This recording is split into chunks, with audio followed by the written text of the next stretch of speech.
Teilhard was a Roman Catholic priest and a paleontologist. He wrote extensively on cosmogenesis and the evolutionary aspects of the universe. He saw how Christianity functioned within a static view of the universe, and as a result was becoming increasingly irrelevant, even going so far as to say that stasis of religion was stifling to education, to evolution. He says, no longer is it simply a religion of individuals and of heaven, but a religion of humankind and of earth. That is what we are looking for at this moment. Another influential person in this area is Thomas Berry, also a Roman Catholic priest and a cultural historian who is steeped in Teilhard de Chardin's science of evolution and theology, and was very instrumental in developing a practice of earth care. Thomas was well aware of how human behavior was destructive of earth systems. He was very familiar with the work of Rachel Carson and her book, Silent Spring. And in the quotes of Rachel's book, you can hear Thomas Berry also in that same area. She says, only within the moment of time represented by the present century has one species, mainly humankind, acquired significant power to alter the nature of the world. She also says, we stand now where two roads diverge, but unlike the roads of Robert Frost, a familiar poem, they are equally fair. They are not equally fair. The road we have long been traveling is deceptively easy, a smooth superhighway on which we progress with great speed, but at its end lies disaster. The other fork of the road, the one less traveled by, offers our only chance to reach the destination that assures the preservation of the earth. Thomas Berry is equally as concerned, as he says, we are in fact at the end of a religious civilization period. By virtue of our own knowledge, we are changing our most basic relations to the world around us. These changes are of a unique order of magnitude. We are bringing about a devastation of Earth such as the planet has never experienced in the 4.5 billion years of its formation. We are changing the chemistry of the planet. We are disturbing the biosystems, and we are altering the geological structure and function of the planet, all of which took some hundreds of millions and billions of years to bring into being. Science informed by religion and religion informed by science both have crucial roles to play in a needed transition in this ecological age. The story does not end here for Thomas Berry. Berry believed that the needed change to an ecological civilization can only come about when the sense that we are living on a sacred universe. It is essential for him that we know the story of the universe. He would often say that we are between stories, and the universe story is our new story. For him, it was to understand the universe story and to be grasped by it. This universe story is an evolutionary story of how the universe emerged. The Big Bang, the stars, the galaxies, the supernovas, the sun, the planets, life on Earth, prokaryote, eukaryote, multicellular animals, the flowers, the trees, humans. We learn from science that this is an evolutionary process of Earth took much cooperation over millions of years. Cosmologist Brian Swimme says that the Earth was once molten lava, and now it's composed of trees, giraffes, and sings opera. To understand this story also means that we understand that creation is in peril. You might ask, why is it important, and what does it have to do with faith or religion?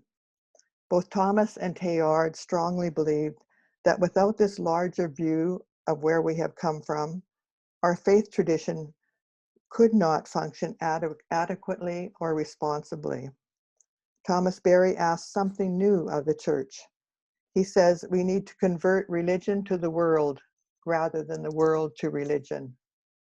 He calls for a reorientation that would alter every aspect of the church life. He says that above all, we need a sense of the universe, how it functions, and what our human role is in the universe. We come into being in and through Earth. Simply put, we are Earthlings. The Earth is our origin, our nourishment, our educator, our healer, our fulfillment. At its core, even our spirituality is Earth-derived. The human and Earth are totally implicated, each in the other. If there is no spirituality in the Earth, there is no spirituality in ourselves. Today, we see these understandings entering into Pope Francis' encyclical, Laudato Si. The ecological crisis is also a summons to profound interior conversion. We need an ecological conversion. Living our vocation to be protectors of God's handiwork is essential to a life of virtue. It is not optional or a secondary aspect of our Christian experience. Thomas sees us entering into a geological era, a period of millions of years because of the long-lasting effects of recent human activity on Earth. He spoke of a terminal Cenozoic era, the last 65 million years of creativity, and sees us entering into what he calls an emerging Ecozoic Era. It's a time when humans are present to Earth in a mutually enhancing manner. Spirituality would be understood not as some new piety, rather it would be understood as a creative participation in Earth community. So I want to look at some conditions for the Echozoic era. To understand that the universe is a communion of subjects, not a collection of objects. A realization that Earth exists and only can survive only in its integral functioning. All of it has to work together in order for the Earth to function. The realization that Earth is a one-time endowment. There are not 2 or 3 Earths. This is it. This is our home. A realization that Earth is primary and humans are derivative. We have come out of the Earth. We didn't just arrive here. We are part of Earth. To realize there is a single human community. There's not an Earth, to realize there's a single Earth community, there's not a human community and an Earth community. There is only one community, and that's Earth community. That we understand fully and respond effectively to our own human role in this new era. And to quote from Ilia Delio, another person who's been very big on this, she says, people are looking for a religion of humankind and of Earth, which gives meaning to human achievements. A religion that will kindle cosmic and human evolution and a deep sense of commitment to the Earth. And so I want to pass it over now to Shannon.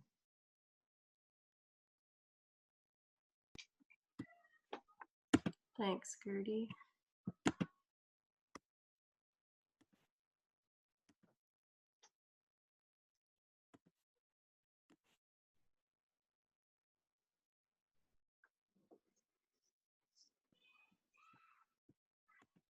Can you guys see my screen now?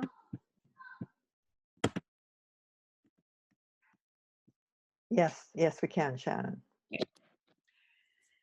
So yeah, thanks for that, Trevor and Gertie. And yeah, I think I'll be pulling on a number of your threads of what you've both shared with us this evening in what I'll round out before our discussion and talking to you around valuing nature as the foundation of our health system.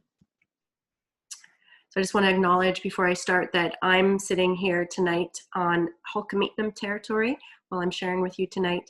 I want to acknowledge that I'm an Indigenous physician in a long line over generations and generations of Indigenous health systems, and acknowledge all the excitement, enthusiasm, and potential of people who are here in this conversation tonight. I'm on Hul'qumi'num territory, which is my home territory. I'm a member of Stz'uminus First Nation and also have a lot of family ties to Cowichan tribes. And this is one of our traditional longhouses in our community. And that's the Cowichan River in front of it there. So Trevor had mentioned I'm a physician, and some of you may have seen me share some of my thoughts and words before. I'm a medical health officer, so I am, from my understanding, the only Indigenous person who's ever been a medical health officer in their home territory in this province of BC. And so that's an honor, privilege, and challenge that I take very seriously. And in this role, I have a number of priorities. And those are climate disruption and biodiversity collapse, mental health conditions, and maternal, child, and family afflictions. Now, these are my priorities because I see climate disruption and biodiversity collapse as our most significant threat, which the WHO also states. In terms of mental health conditions across the board, around, the province, around the country, by and large, mental health conditions are where we have our largest burdens, so things such as mood and anxiety disorders. And then also in maternal, child, and family affliction areas, that's where we have the highest return on our investment. If we focus our energy, money, human capacity in that area, our potential for benefit is great. So in those areas of priority, my goals are ultimately connection to nature, as being an antidote to our climate disruption and biodiversity collapse. Ultimately, we want to have mental well-being, and ultimately family, maternal, child, and family well-being. So that is the work that I've been doing over the past 3 years while I've been in this job. And as we're all well aware, COVID-19 has come this year to throw wrenches in, all of our lives and really cause us to pause and reflect and deal and grieve all the things that are going on around us. And I wanted specifically to highlight here in terms of mental health and, maternal, child, and family health, and, ultimately what's been going on with COVID and over this last year. I wanted to highlight our study that maybe some of you on this call took part of. It was the BC COVID-19 Population Health Survey that was collected in May. And I just wanted to highlight here for Vancouver Island, the turquoise is South Vancouver Island, the green is Central Vancouver Island, and the orange is North Vancouver Island. And when we looked at a number of areas through those questions, we found that 46% of island health residents report that their mental health worsened since COVID-19. 16% of island health residents reported they were quite or extremely stressed. And for our children, when caregivers for their children were asked if there was increased child stress, 61% noted that that was the case. So here we are, in a situation where we're knowing, children, families are being, affected through their mental health through this. And what was one thing we were still able to do while all these interventions were in place, when we had to, stay away from others, in some cases, people in big cities, but really in the place where I live, one thing I was very, very grateful for was I still had access to nature. And actually at one point as the medical health officer, when playgrounds were being shut down and a number of other things were happening, I was asked by our municipal council for North Cowichan, did I think that we should shut down the parks and trails? And I actually said, no, we can access those in safe ways, and that's very important for us as a community to our health and well-being at this time. And part of the reasons why I feel so strongly about that are who I am as an Indigenous person, but also what the growing body of Western literature, academic literature is showing us. And so here you can see some examples of the many ways it's now being recognized, and these are all studies here within the past 5 years, that nature, specifically here, looking at mental health, improves, like having time in nature improves our mental health. Even getting to the point now where some of these studies you can see, they're looking at things such as minimum time doses in nature to positively impact our mental health. And one study that found it needs to be around 120 minutes a week to be associated with good health and well-being. So that's the Western academic literature side of this, but also as an Indigenous person, this is my teachings, this is my perspective on the world. And I wanted to just highlight here a depiction of the First Nations perspective on wellness. This is one that the First Nations Health Authority had put together. I was actually working with the First Nations Health Authority at the time, and this was vetted amongst representatives from all communities across BC. And there you can see in the middle the human being and the emotional, mental, physical, and spiritual aspects of health, which are familiar to many. And what I specifically want to highlight here tonight is this yellow ring, which looks at wisdom, respect, responsibility, and relationships. And that is something that is in place for family, community, nations, but also specifically to this conversation here tonight, circled in red there, the land, the earth, where we live, nature around us. We do not only need to think of respect, responsibility, and relationships with our fellow humans, but with the land, the earth, nature, the animals, the plants, everything around us. And that is integral to health and well-being. So we have a number of crises going on right now. We have the pandemic, public health emergency, we have the opioid overdose crisis, and we have the climate crisis. There's other things going on as well. The First Nations Health Authority also speaks to the crisis going on with regards to racism within our healthcare system here in BC and the investigation that's currently ongoing. So what can we learn from all these crises we're going through collectively to create healthier and more resilient communities? And really what I think is integral to see in all this is it's all connected. And so in what I've just shared with you now, I really think what we need to learn is we need to uphold Indigenous worldviews. And here in BC, the Declaration on the Rights of Indigenous Peoples Act creates space for this. And I'll speak a little bit more to that around the legal aspect of things that Trevor mentioned earlier. We need to value nature as foundational to health and resilience. If we look after nature, nature can look after us. And that's something I felt was so important that we needed here in the community in which I work when we were under the more intensive interventions to help try and decrease COVID transmission. And many will hear, I mean, the adage right now in the federal level with COVID is, we need to build back better. And ultimately, like, what does that mean? I think, and really, I think we need to make that mean. We need to build back the economy in ways that support connection to nature, because that ultimately is what will help us be healthier, more resilient communities. With regards to my comment initially saying needing to uphold Indigenous worldviews and the sharing I made around the perspective on wellness, this is becoming more and more recognized, not just within Indigenous communities, but by the Intergovernmental Science Policy Platform on Biodiversity and Ecosystem Services. And some of you may have seen me share this before, media that came out last year, which basically laid it out that Indigenous sovereignty could save the planet. And some of their conclusions was that nature is declining less rapidly in Indigenous peoples' lands than in other lands. And recognizing the knowledge, innovations, practices, institutions, and values of Indigenous peoples and local communities and their inclusion and participation in environmental governance enhances quality of life, as well as nature conservation, restoration, sustainable use, and this is relevant to broader society.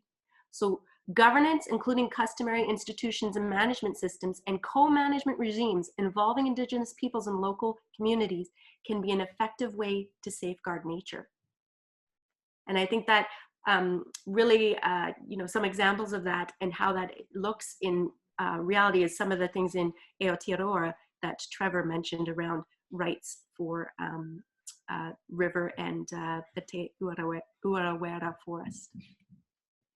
So I'll just end off with a little bit of a perspective of some of the work that I'm looking at as a medical health officer, along with a dear Indigenous female colleague of mine, Danielle Bain-Smith, who works with the provincial health officer, Bonnie Henry, in Victoria. And we grapple sometimes being mothers, wives, Indigenous women, and also working within largely colonial systems within the health system. And how do we grapple with, you know, our ways of knowing, but also being in roles that have, you know, largely Western academic approaches. And so one of the areas we really thought to look at this is around water.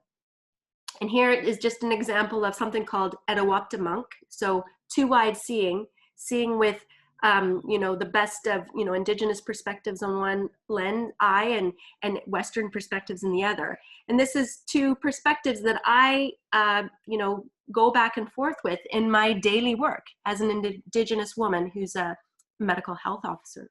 So on the left here, you can see a depiction by Chief artist Christy Belcourt. And it's got the words, "Water is life." And you can see here that in this picture, everything is connected. You have plants, earth below the feet, the animals, the birds, the plants, you know, the reverence, the raising of hands, the feather, you know, the food, you know, knowing that we're all connected. This is multifaceted and, you know, large spiritual connotations to this. So that is how I view water. And then on the right is one of the frameworks I need to work within being a medical health officer. And one of the roles I have is to help protect drinking water. And so this is an approach that we work with our environmental health officers with, and we have the Drinking Water Protection Act, which is the legislation you can see on the right there in the yellow lists the Drinking Water Protection Act. And really within that approach, there's kind of three main pillars, looking at source water protection, drinking water treatment, and drinking water storage and distribution. So those are really looked at as three ways we try and protect drinking water for human consumption, essentially. And what I'll say here in a few regards is even, you know, in looking at the Drinking Water Protection Act as an Indigenous person and looking at water is life on the left-hand side and thinking about really what is the right-hand side emphasizing, it's anthropocentric. Drinking water is considered in relation to humans only. Whereas on the left, you know, it's about, you know, how everything is connected. Also, I would say typically the vast majority of my time is spent dealing within the areas of drinking water treatment and drinking water storage and distribution. The actual legislation and the means that I have as a medical health officer to actually do much around source water protection are extremely limited.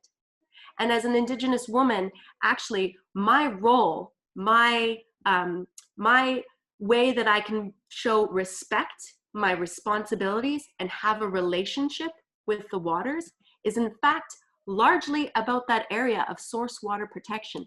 How do I take care of the water so that ultimately the water can take care of all of us?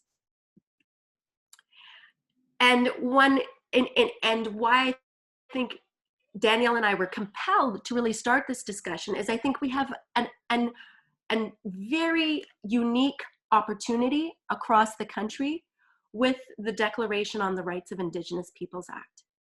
And so in Trevor's discussion around some of the legal approaches, he mentioned, you know, rights of nature and human rights.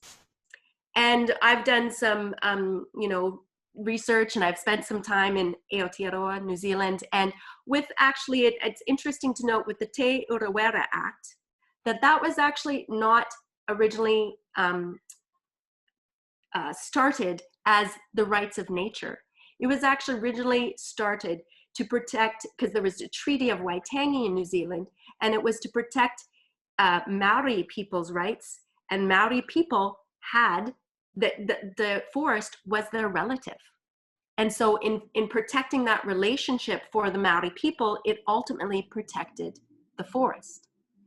And so I think we have the ability here in this Rights of Indigenous Peoples Act, which basically states that all legislation within BC needs to protect the rights of Indigenous peoples.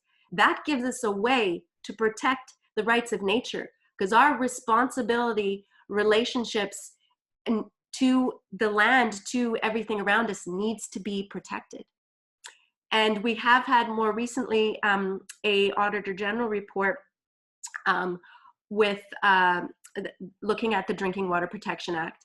And ultimately, initially, I wanted to kind of go big and look at the whole Public Health Act. But when Danielle talked to Bonnie Henry, Bonnie actually suggested maybe we look at the Drinking Water Protection Act first, because there was this Auditor General's report, and the Drinking Water Protection Act was needing to undergo a legislative review. And as I sat and thought about it, took a pause and was like, oh, but I wanted to go big. I realized, you know, water is really connected to everything. And so this is a good, sizable place to start, which I think can have ripple effects all over. And ultimately, the protection of our environment, you know, combating climate change is such an integral part of this, because what is one of the biggest threats to our water on Vancouver Island is rising temperatures and drought. Real realities that I've dealt with some of our communities in terms of, you know, at the end of, you know, long hot summers, you know, water supply being an issue. So this is something that we've seen, something that's coming more. And I think through valuing nature as the basis for how we have our health, that ultimately we can use this tool we have now of the Rights of Indigenous Peoples Act here in BC to help us, you know, move forward in this direction. So with that, I will say, Haik Sapka, thank you.